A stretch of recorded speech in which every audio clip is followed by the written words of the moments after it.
Good morning, folks. My name's Eric Brown. I'm here with some breaking news at the Bae of Pigs with 3 pigs that witnessed the Bae of Pigs invasion. One from the United States, one from Cuba, and one from the Soviet Union. We'll start with you. What was the main purpose of the Bae of Pigs for the United States? The main purpose was to prevent communism, as well as ultimately overthrow Cuba's leader, Fidel Castro.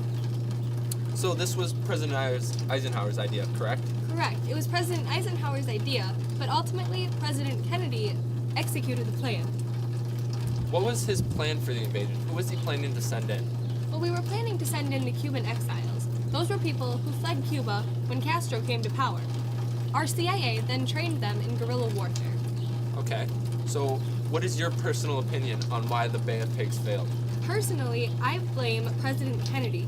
We had no air support, and he tried to keep the plan a secret, but that failed, and Cuba wound up finding out that we were going to attack them. Also, we had far less soldiers than Cuba. Some examples of major errors that definitely could have been avoided were that our paratroopers landed in the wrong place. They landed in the swamps instead of the ground where they were supposed to attack the Cubans. Also, we ran out of ammunition, and many of our soldiers were captured and thrown into jails. Okay, last question for you. So what were the consequences of the Bae of Pigs throughout the United States? Disastrous. It made the CIA look bad and our government look very weak. Okay, thank you very much. Now for the Cuban pig. So to what extent did Castro perceive the Bae of Pigs? Well, Cuban exiles and U.S. newspaper and media had forewarned Castro. Castro moved his planes out of harm's way and armed his army. During this invasion, the radio station on the beach broadcasted every detail of the operation to listeners across Cuba. So why do you believe the U.S. felt threatened enough by Castro to try and overthrow him? Well, Castro's attacks on U.S. companies and interests in Cuba, his inflammatory anti-American speeches and rhetoric, and his close relationships with the Soviet Union led the U.S. to conclude he was a threat to the U.S. interests, even though they didn't know he was a communist for sure. So what was the ripple effect of the Bae of Pigs throughout Cuba?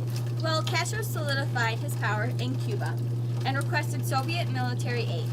This aid included missiles, and the construction of missile bases in Cuba sparked the Cuban Missile Crisis of 1962. Castro announced his Marxism-Leninism and moved closer to the Soviet Union as a result. So I've been meaning to ask you, how are you doing today? Today is a great day. And last but not least, the pig from the Soviet Union.